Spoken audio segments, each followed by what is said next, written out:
conhecia o Saramago, ninguém sabia quem era o Saramago. Como é que a gente sabia quem era o Saramago? Era pobrezinho nessa altura, trazia uma botinha assim mais velha. E a camisa, às vezes os colarinhos um bocadinho safados, as calças também mais velhas.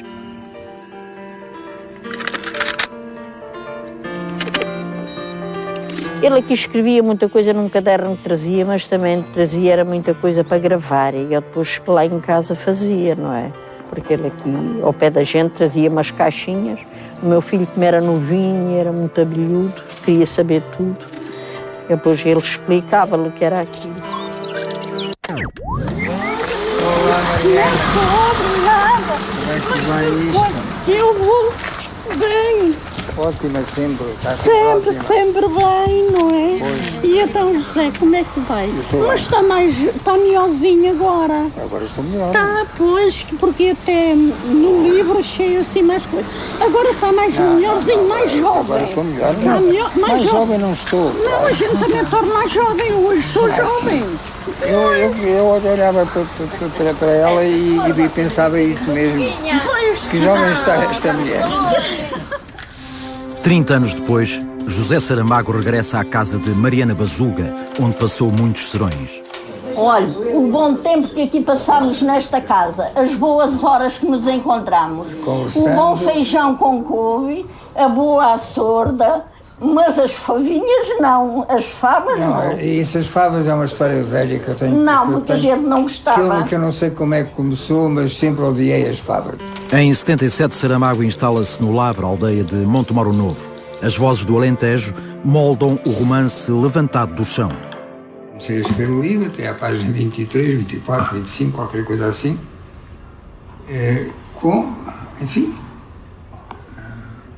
Como qualquer outro livro, não é? Com os sinais de pontuação todos. O romance conta a epopeia de 3 gerações de camponeses alentejanos, os mau tempo. Saramago denuncia nesta obra a injustiça e a violência dos poderes do Estado e da Igreja. E é com o Levantado do Chão que o escritor descobre uma voz própria. De repente estou a escrever praticamente como escrevo hoje e como, a partir daí, foi o resto do Levantado do Chão. Essa fusão entre o discurso direto e o discurso indireto. É aquele Saramago de quem por vezes se diz de uma forma extremamente ligeira que não usa pontuação. Só quem nunca leu o José Saramago é que pode dizer uma coisa destas. O que o Saramago faz é reinventar a pontuação de acordo com um estilo que tem uma condição, digamos assim, de oralidade e de fluxo constante do discurso. Se o leitor está metido dentro daquilo que lê, ele se encarrega de pôr lá aquilo que propositadamente falta. Não é porque eu não saiba pôr um ponto de interrogação ou uma tradução, é que eliminei-os, entregando essa tarefa ao leitor. Depois da entrega do Nobel, José Saramago regressa ao Lavra em clima de festa, emociona-se e não consegue terminar o discurso. O Lavra foi, digamos, a porta que se me abriu para a segunda vida. Porque aqui, volto a dizer, embora eu não tivesse lido escritos, alguns, bastante, e que não estão mal, mas foi o Levantado do Chão. O Levantado do Chão.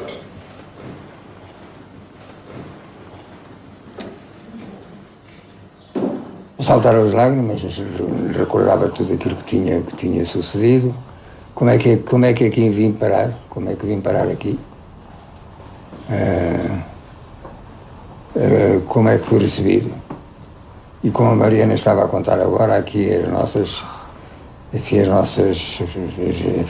ceias, e a conversa e as histórias que o João Bazuga contava, algumas delas estão no levantado do chão.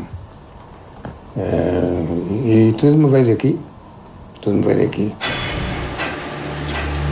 Um dos editores que recusou o livro, não é? Soube a tipografia, porque também fazia lá livros e tal. E até telefonou ao meu colega Vítor Branco dizendo-lhe: pá, vocês são completamente loucos, não é? Então vão fazer 4.000 exemplares de um tipo que não vende nada. Vocês vão acabar por afundar a editora rapidamente. Ao que o meu colega disse: bom, olha, talvez tenhas razão, mas enfim, vamos apostar, não é? E apostámos bem. aparece no livro, uma espécie de coro de vozes, onde de vez em quando há uma voz solista. Do chão, sabemos que se levantam as searas e as árvores. Também do chão pode levantar-se um livro, como uma espiga de trigo ou uma flor brava. Que fazem tremer o chão, que fazem tremer o chão.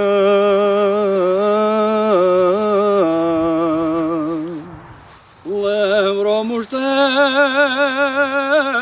passados,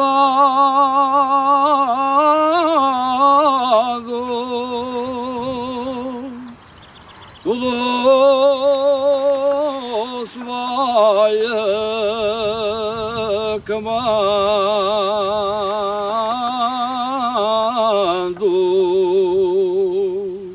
E hoje vai puxando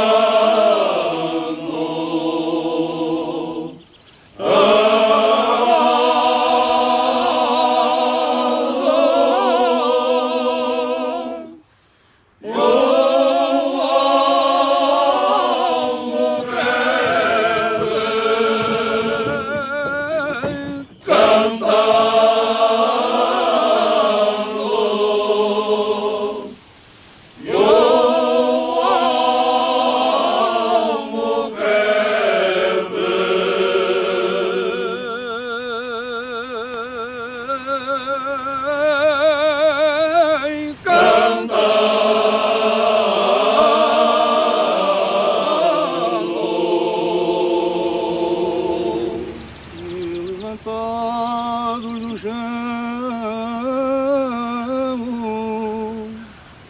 cativando em linho dos prados.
Se eu me lembro de quem fui, as imagens que me vêm imediatamente são as da Azinhana.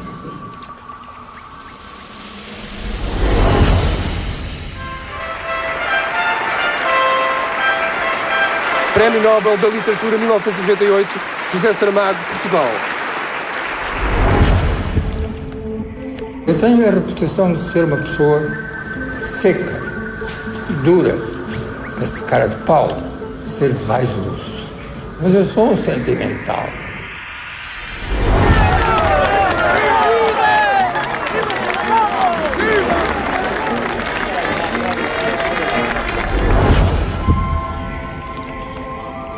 O homem mais sábio que conheci em toda a minha vida não sabia ler nem escrever. Às 4 da madrugada, quando a promessa de um novo dia ainda vinha em terras de França, levantava-se da enxerga e saía para o campo, levando ao pasto a meia dúzia de porcas de cuja fertilidade se alimentavam ele e a mulher. Chamavam-se Jerónimo Melrinho e Josefa Caixinha, esses avós. Gente capaz de dormir com porcos como se fossem os seus próprios filhos. Gente que tinha pena de ir-se da vida só porque o mundo era bonito. gente, e este foi o meu avô Jerónimo, pastor e contador de histórias, que ao pressentir que a morte o vinha buscar, foi despedir-se das árvores do seu quintal, uma por uma, abraçando-se a elas e chorando porque sabia que não as tornaria a ver. Há pouco tempo eu lembrou-me da cama e lembrou-me de dizer ao Zé, digo assim, ó Zé, tu sabes que há uma relíquia da tua avó cá na Azinhaga? Então qual é que é a relíquia? Então a relíquia é a cama da tua avó. Foi para a casa da tua tia Caixinha, ela vendeu-a à Maripinta, eu quis ir comprar muita vez, ela nunca me vendeu, porque também gosta muito da cama, e nem ela nem a filha quer vender a cama. E ele diz, não me digas que a cama da minha avó está aí assim. Pois está. Então olha, oferece o dinheiro que quiseres pela cama. Filho e neto de camponeses sem terra, José Saramago nasceu na aldeia de Azinhaga, Gulgã, a 16 de novembro de 1922, embora o registro oficial mencione o dia 18 como data de nascimento. Aos 2 anos muda-se com os pais para Lisboa, mas passa as férias todas na Azinhaga. Longos passeios, a pé ou de barco, banhos no rio Almonda, dormidas debaixo da figueira ou ouvir as histórias do avô Jerónimo, um filósofo, um grande escritor analfabeto, como descreve o próprio neto. Não perguntem porque é que eu até aos 14 anos sempre andava descalço aqui. As topadas que eu dava nas pedras eram como marcas de pertença a um lugar. Tudo isso é o que me vem à lembrança de cada vez que quero recordar aquilo que fui. Os pais chamavam-se José de Sousa e Maria da Piedade.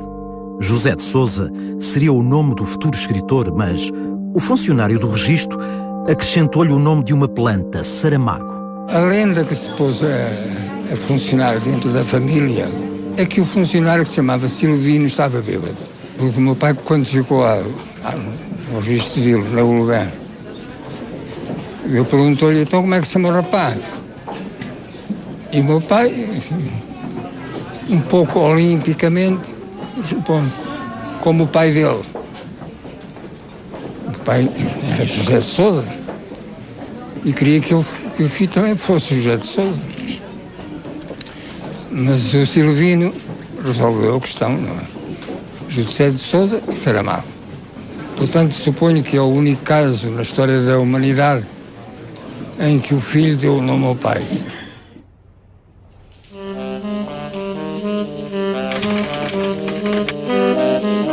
O meu irmão Francisco morreu de broncopneumonia aos 4 anos. Muitos anos depois pedi à Conservatória do Registro Civil, da Gulgã, uma certidão de nascimento de Francisco Sousa. A julgar por aquele documento oficial, o Francisco não tinha morrido. Só restava uma solução: investigar na vastidão dos arquivos dos cemitérios de Lisboa. O Francisco morreu no dia 22 de dezembro, às 4 da tarde, e foi enterrado no cemitério de Benfica no dia 24, quase à mesma hora. Triste Natal foi aquele para os meus pais. A história do Francisco, porém, não se acaba aqui. Sinceramente, penso que o romance Todos os Nomes talvez não tivesse chegado a existir tal como o podemos ler, se eu, em 1996, não tivesse andado tão enfronhado no que se passa dentro das conservatórias de registro civil.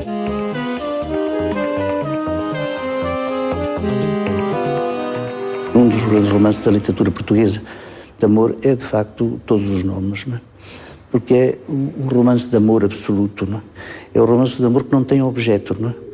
É um romance de um fantasma, um personagem de arquivo que ele, digamos, lentamente se apaixona, não é? E que vai saber quem é essa figura, é uma entre os milhares do arquivo, não é? Que está ali, não é? E que se vai perdendo realmente no tempo, não é? E ele, de algum modo, essa paixão que ele quer salvar do esquecimento, não é? Essa pessoa que ele não ignora, não é? E, portanto, vai fazer de detetive, não é? Para encontrar realmente um fantasma e para saber que ela já está morta, não é? E para concluir que, afinal de contas, esse é o destino realmente da humanidade, é que realmente todos estamos condenados ao esquecimento. Saramago escreve o primeiro poema aos 18 anos, dedica-o a Hilda Reis, com quem casa em 44. Cautela, que ninguém ouça o segredo que te digo. Dou-te um coração de louça, porque o meu anda contigo. Eu acho que da minha mãe herdei uma emotividade muito grande, que está muito escondida, mas que é muito grande. Do meu pai herdei para já a teimosia. Sou um bocado também é verdade, sou escorpião como ele, portanto, se calhar é um bocado também de signo. O que é que eu herdei? Herdei o gosto pelo rigor. Em 47, com 25 anos, Saramago publica o primeiro livro, o romance Terra do Pecado. Depois, está quase 20 anos sem publicar. Há um homem que hasta el año 80 tuvo etapas durísimas en su vida, que lo tuvo que aprender todo porque nada estaba escrito desde el principio y que supo reconocer sus orígenes como una energía de futuro para construir su propio mundo y su propio lenguaje a partir de esos orígenes, sin traicionarlos. José Saramago consegue o primeiro emprego como serralheiro mecânico nas oficinas dos Hospitais Civis de Lisboa. Um ano mais tarde, é transferido para os serviços administrativos dos mesmos hospitais. As oficinas contavam, não é? Por causa que isto era um sistema muito antigo, há 60 anos, isto tinha uma coisa muito antiga. Trabalhava por meio de, como digo, de tração, não é? Era um motor que se vendia através de correias a todos os motores que trabalhavam aqui. E fazia um ruído terrível, não é? Era bum, bum, bum, 8 horas por dia. E ele não gostava nada disso, por isso é que fugiu, não é?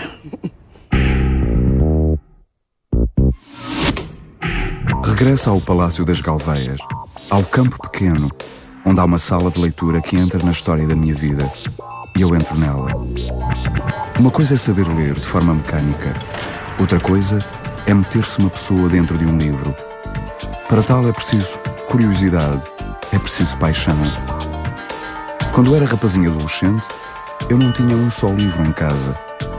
Nessa sala de leitura, e porque não tinha quem me orientasse, eu lia tudo, o que entendia e o que não entendia. Entrar numa biblioteca pela primeira vez é como chegar e entrar numa ilha desconhecida. É preciso abrir o nosso próprio caminho. Nas Galveias, encontrei de novo, muitos anos passados, a sala de leitura, a ilha onde tive de procurar o meu caminho. Nesses anos de 1939-40, os jovens tinham uma vantagem sobre os de agora. Não havia Playstations, nem TV, nem internet. Mas a sensação que tínhamos ao termos um livro na mão era a de passarmos a ter tudo. Encontrei por acaso, li por acaso, uma série de odes do Ricardo Reis. E como eu era muito ignorante, mais ignorante nessa altura do que sou hoje, eu julguei que havia, de facto, um poeta que se chamava Ricardo Reis. E durante alguns meses, não foram muitos, é verdade, durante alguns meses acreditei firmemente que aquela pessoa que assinava Ricardo Reis era uma pessoa de facto. Foi, repito, mais tarde que eu soube que era apenas um heterónimo do Fernando Pessoa. Tudo apontava para que este fosse um honrado torneiro mecânico e, se não tivesse tido essa espécie de impulso para ir às noites para uma biblioteca, num tempo, e às vezes é preciso também fazermos um pouco esse esforço de reconstituição, num tempo em que o acesso aos chamados bens culturais era muito precário. Ia-se à biblioteca e pouco mais. José Saramago é militante do Partido Comunista Português desde 1969. O Saramago escritor nunca está desligado do cidadão crítico, polémico, amado por uns, desamado por outros.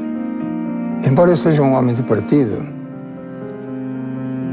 há uma coisa que começa a incomodar muito, não é? Pode-se acusar-nos a nós, os comunistas, dessa pecha de que o partido sempre tem razão. Mas é que os partidos comportam-se todos da mesma maneira. O partido tem razão. E como nos falta a todos nós, e a Portugal muito particularmente, o uso de um sentido crítico, exigente, rigoroso, vamos atrás da banda. Ninguém escreve se não ler. E embora por circunstâncias da minha vida familiar eu não tivesse sido contemplado com uma biblioteca nascença, Ler foi uma coisa que começou quando eu era garoto. Lembro-me muito bem de que o meu pai comprava, ou melhor, dava-me, o Diário de Notícias. Ia para casa e levava o jornal. Quase diria então que aprendi a ler com o Diário de Notícias. No verão de 75, 24 jornalistas do Diário de Notícias são saneados por discordarem da orientação editorial afeta ao Partido Comunista. José Saramago, diretor adjunto do DN, é acusado de ter sido o mentor do processo. O caso foi notícia na BBC. Passámos coisas difíceis. 24 pessoas que vão para a rua e que são jovens, eu na altura era jovem, que têm filhos pequenos e vão para a rua sem onde estão, sem terem meios de sustentar a família. Não, nessa altura não há empregos, não é? Ninguém vai encontrar emprego ali ao virar da esquina. Isto é muito pouco humano, não é? E, portanto, este tipo de visão do mundo, ainda bem que ela não se impôs. Agora, o que tem que se fazer ao Saramago, a justiça de dizer que ele defendia pontos de vista com os quais a vida dele é coerente, e era coerente anteriormente. O Saramago sempre foi um homem de convicções muito firmes e obviamente estava convicto que a orientação que dava ao jornal era a orientação que melhor servia não só os interesses do jornal, mas os interesses dos leitores do jornal. Tornar-me responsável, exclusivo, por um acontecimento em que pelo menos há uma quantidade de responsáveis, desde eu, que sou o primeiro motor desta história, até ao Conselho Geral de Trabalhadores e até à administração, com raríssimas exceções, as 23 pessoas que dali saíram foram colocar-se em jornais da direita ou da extrema-direita. Depois do 25 de novembro de 75, José Saramago fica no desemprego. Com 53 anos, toma uma decisão radical. Dedica-se apenas à escrita e sobrevive de traduções. Pensava que poderiam tê-lo convidado para diretor do Diário. E, na realidade, não foi convidado para diretor do Diário, talvez por ter uma personalidade muito forte, talvez por equívocos acerca de uma dureza que não é real, quer dizer, de uma independência de comportamento dele no Diário de Notícias.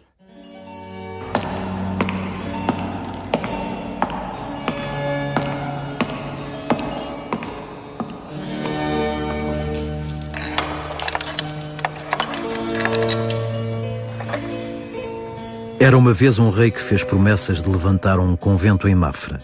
Era uma vez a gente que construiu esse convento. Era uma vez um soldado maneta e uma mulher que tinha poderes. Era uma vez um padre que queria voar e morreu doido. O Memorial do Convento é o romance mais conhecido de José Saramago e obra de leitura obrigatória no ensino secundário. O romance conta a história de amor entre Baltazar, um dos operários do convento, e de Blimunda Sete Sóis, uma mulher que consegue ver o interior dos homens.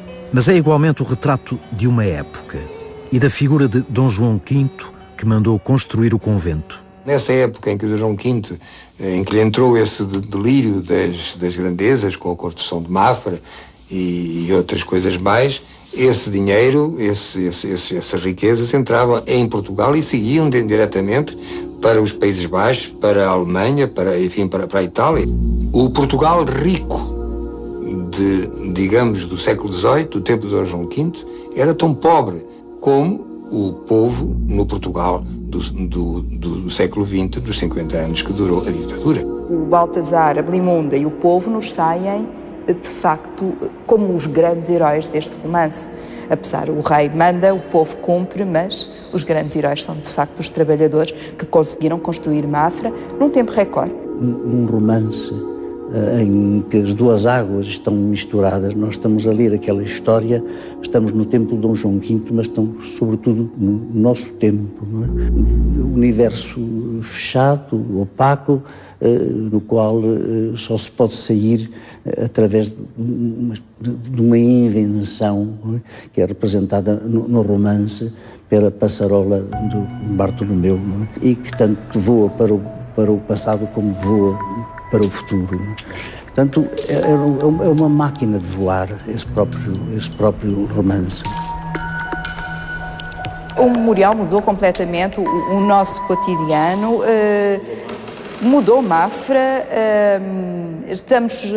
aliás, as pessoas ficam muito admiradas da quantidade de jovens que visitam este convento. Prometo, pela minha palavra real, que farei construir um convento de franciscanos na vila de Mafra, se a rainha me der um filho, no prazo de 1 ano a contar deste dia em que estamos. Deus ouça a vossa majestade.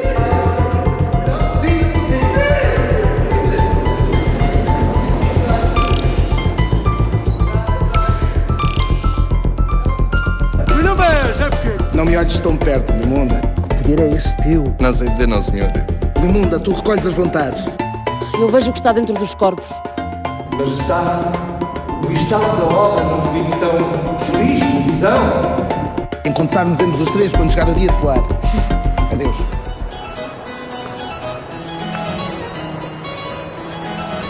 A primeira tradução da obra de Saramago é em italiano, com o Memorial do Convento. A história dessas personagens inesquecíveis, Blimunda e Baltazar, apaixona o compositor italiano Asio Corgi. Em 1990, a ópera Blimunda estreia no Teatro Scala de Milão.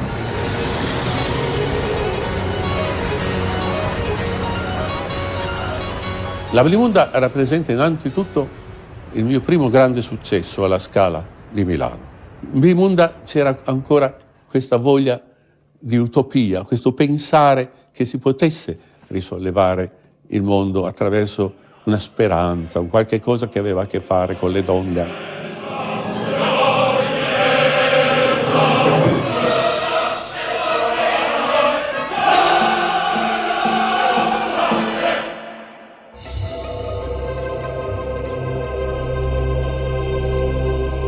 O Evangelho segundo Jesus Cristo, a obra mais polémica de José Saramago. O escritor humaniza a vida de Jesus, imperfeições, fragilidades, a relação com Maria Madalena. O romance foi considerado ofensivo para a tradição católica e o então subsecretário de Estado da Cultura, Sousa Lara, impediu que o livro concorresse ao Prémio Literário Europeu. Em 2004, um grupo brasileiro apresenta em Lisboa uma adaptação do Evangelho. A Maria Madalena é ela com Jesus, quer dizer, neste encontro, o que vai acontecer? Ela vai ensinar todas as artes do amor a Jesus. Todas as artes do amor, toda essa parte carnal e física que ele não conhece. A obra Evangelho segundo Jesus Cristo é uma obra que, a meu ver, atacou princípios que têm a ver com o património religioso dos cristãos, não só da Igreja. Por conseguinte, considerei, ao abrigo da tutela que me está delegada, que esta obra não podia ser incluída nas selecionadas.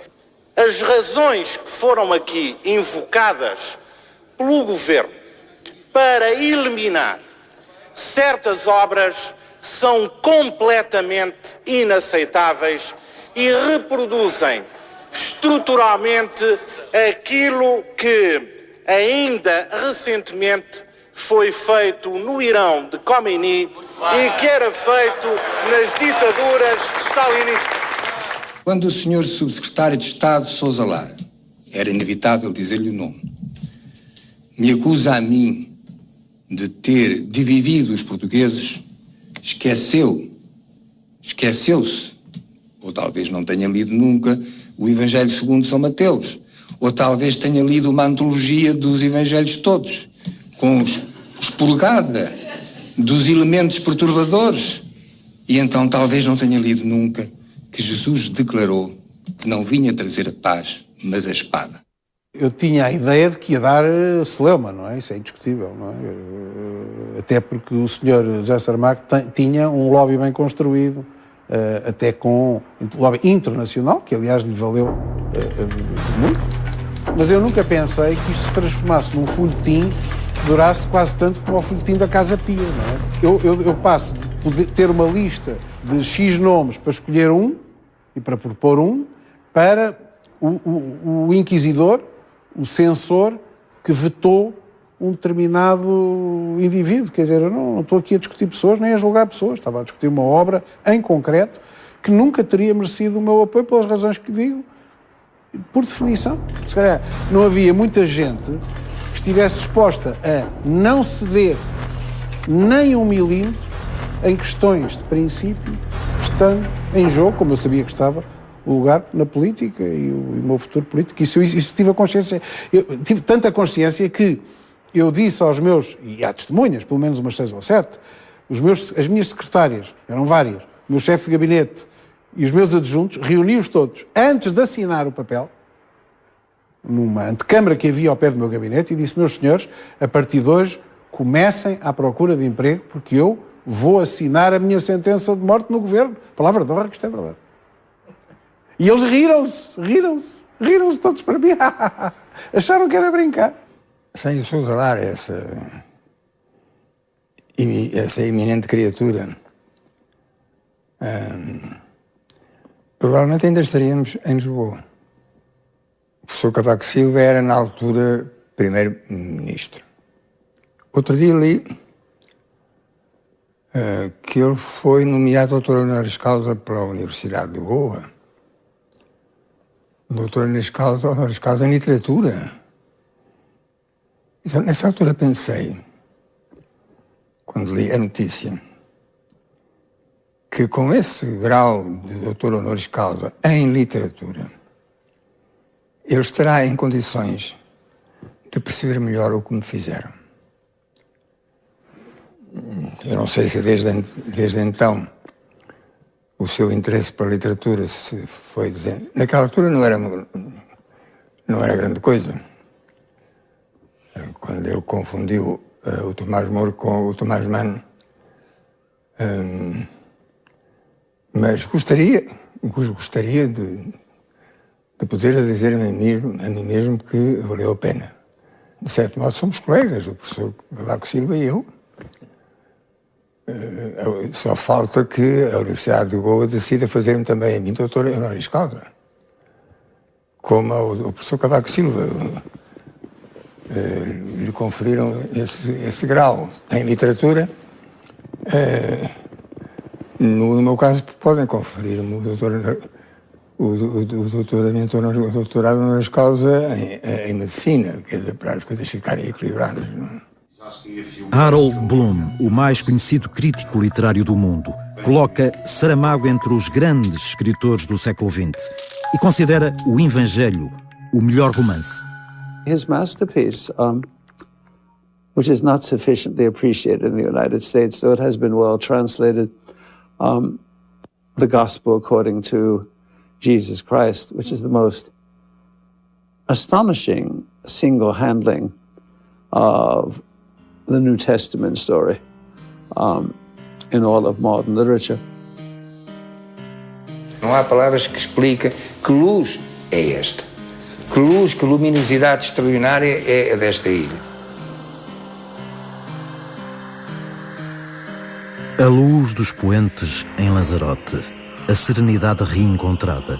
Saramago e Pilar vivem aqui desde 93, entre vulcões extintos, montanhas e pedras. Habitam uma casa discreta que se chama simplesmente a casa. 2007, uma pneumonia deixa Saramago às portas da morte.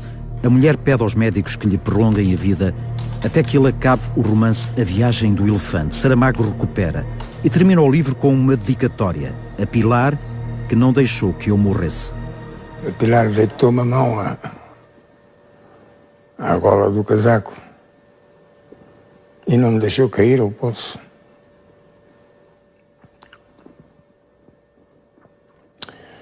Efetivamente foi aquilo que sucedeu. Claro que os médicos estavam aí e tive a sorte de ter magníficos médicos, uma equipe de médicos absolutamente extraordinária.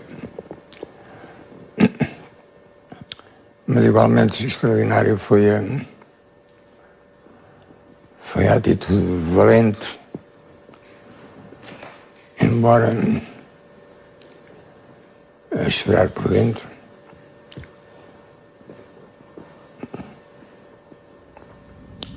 Da Pilar. Não me falem da morte, que eu já a conheço, afirma Saramago. E no romance As Intermitências da Morte, publicado em 2005, a morte, mulher, apaixona-se por um músico. A partir do momento em que a morte se emociona, alguma coisa de novo aconteceu.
Pensei que já se tivesse ido embora.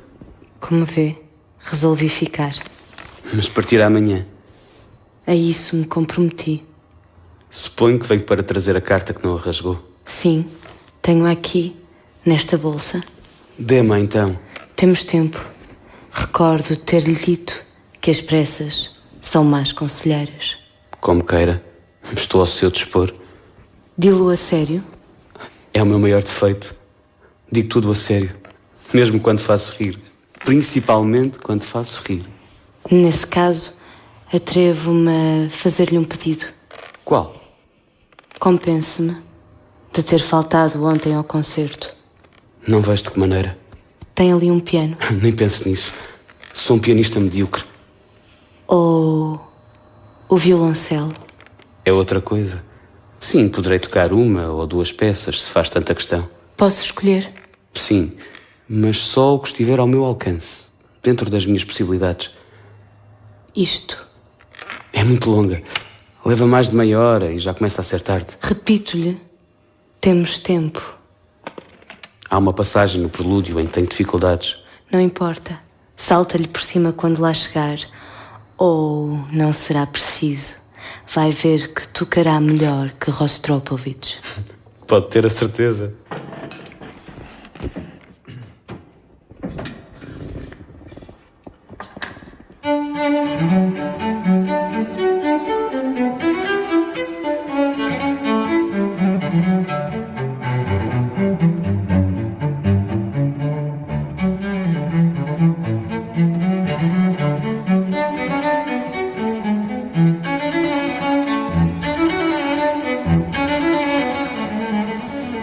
Então ela, a morte, levantou-se, abriu a bolsa e retirou a carta de cor violeta.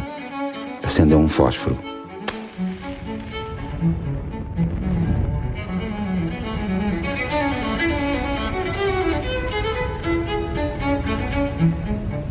Caro senhor, lamento comunicar-lhe que a sua vida terminará no prazo irrevogável e improrrogável de uma semana.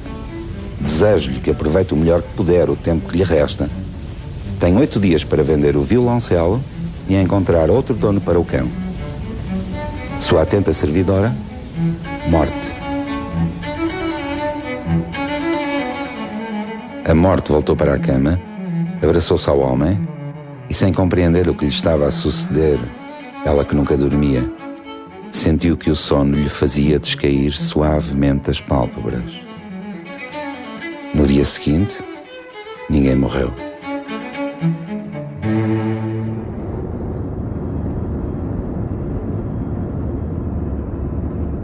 Conocí a Saramago a partir de su literatura, a partir del año de la muerte de Ricardo Reis, y antes había leído Memorias del Convento, pero el libro que me llevó a Portugal fue el año de la muerte de Ricardo Reis. Me llevó a seguir la ruta de Ricardo Reis, no la necesidad de conocer al autor, pero consideré que era de bien nacida agradecerle al autor el placer estético y ético que me había producido con la lectura del libro.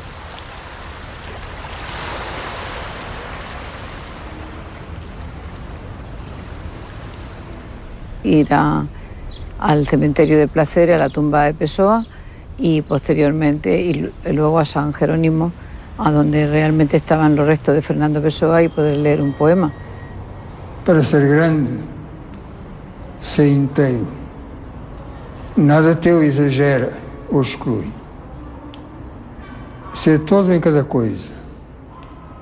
Põe quanto és no mínimo que fazes. A Pilar podia ser Podia ser, não foi? Podia ser um simples capricho dos sentimentos de um homem que tinha 63 anos, que encontra uma mulher que naquela altura tinha 36, bonita, inteligente, e que se enamora.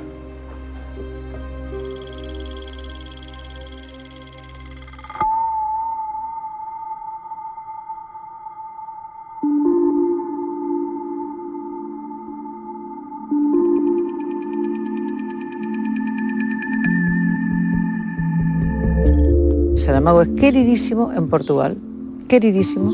Basta ir con él viajando un poco, basta ver la satisfacción de las personas cuando Saramago va a una escuela, va a un pueblo, va a un sitio pequeño, o cuando hay una convocatoria. No.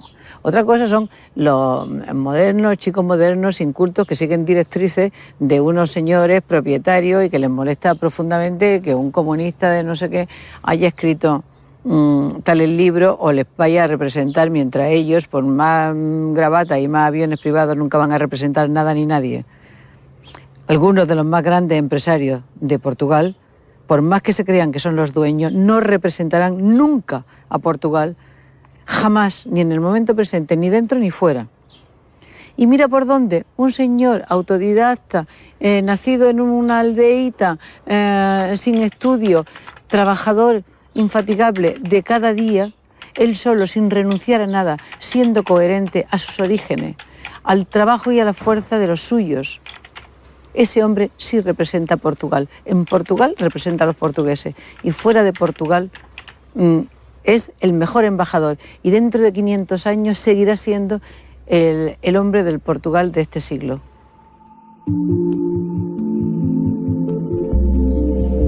É o primeiro Nobel de Literatura de Língua Portuguesa. José Saramago é o escritor português mais lido e conhecido no mundo.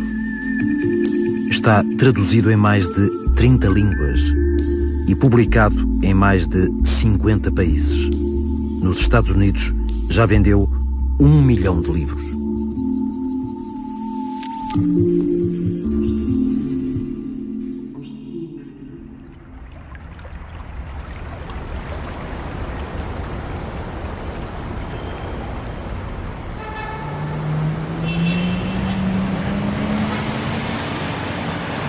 Será Nova Iorque realmente uma cidade?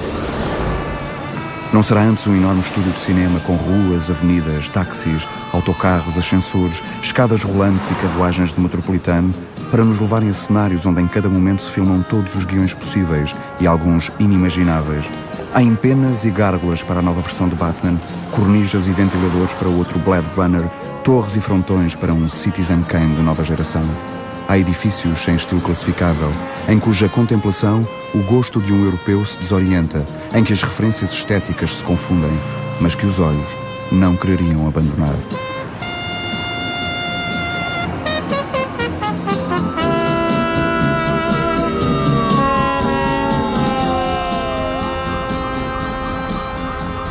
He has a superb genius for not letting you know what it is you are to expect as you go from chapter to chapter, from page to page. Perhaps Saramago would not have achieved his world reputation without the Nobel Prize. So that was a case in which the prize was deeply deserved, and he conferred honor upon the prize. And I don't think his politics have changed. To think that in the year 2007, someone could still be a Portuguese colonist, even in the Canary Islands. It's quixotic at best, and it's insane at worst.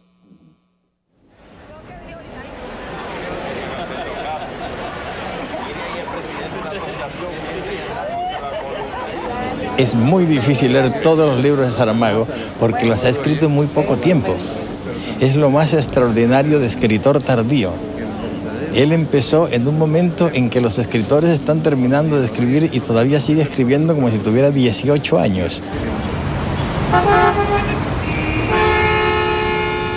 De repente, homem fica cego ao volante, no meio do trânsito caótico de uma grande metrópole. A cegueira alastra em personagens sem nome. Ensaio sobre a cegueira, o romance de José Saramago, chega ao cinema com o título Blindness, adaptação de Fernando Meirelles, o realizador da Cidade de Deus. Where are you, dog? Still there? No, don't follow him. He'll lead you to a fire hydrant. He's much too proud to be a blind boy's dog. A primeira coisa que me surpreendeu assim foi a revelação da fragilidade da nossa civilização, né? A gente acha que a gente é muito sólido, muito estável, civilizados, sofisticados. E, de repente, uma pequena peça é retirada, no caso, a visão, e tem um colapso, né? O homem volta ao que era milhões de anos atrás, né? Um estágio quase de animal. Atualmente, devemos estar vendendo o dobro do que se vendia normalmente, só com a expectativa do filme. Acho que Ensaio sobre a Cegueira pode calhar de voltar à lista dos best-sellers, mesmo tantos anos depois de ter sido publicado.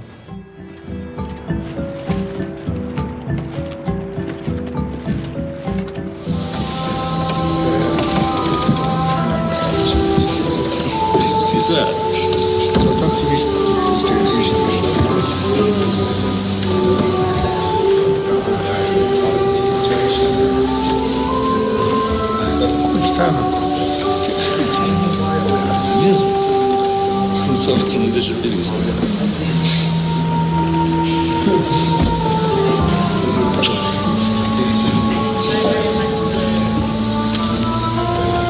Acho que é um grande filme. O espírito do livro está aqui intacto, inteiro. E isso como autor, como autor do livro, torna-me muito feliz.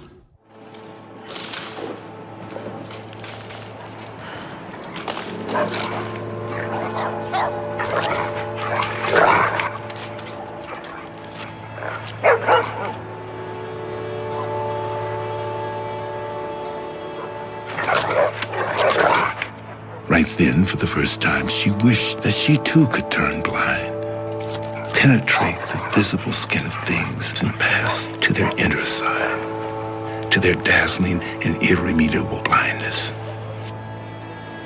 Se apenas um pormenor do meu trabalho tivesse de ser ou pudesse ser recordado no futuro, então eu diria que deveria ser O Cão das Lágrimas. O cão que se aproxima, como se estivesse animado pelos melhores sentimentos humanos, e um dos melhores sentimentos humanos é a compaixão, e compadecendo-se daquela mulher que está, enfim, prostrada no chão e chorando, vem enxugar as lágrimas.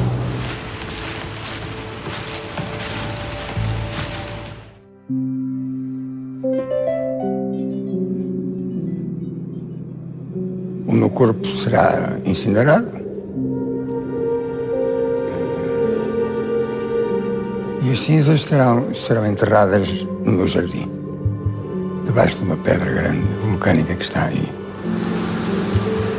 Portanto, de uma certa maneira, estava e continuarei a estar. E como eu escrevi, sem nada escrito fora, sem nenhuma inscrição, e que de vez em quando me ponham uma florzita na pedra para eu saber que não fui esquecido.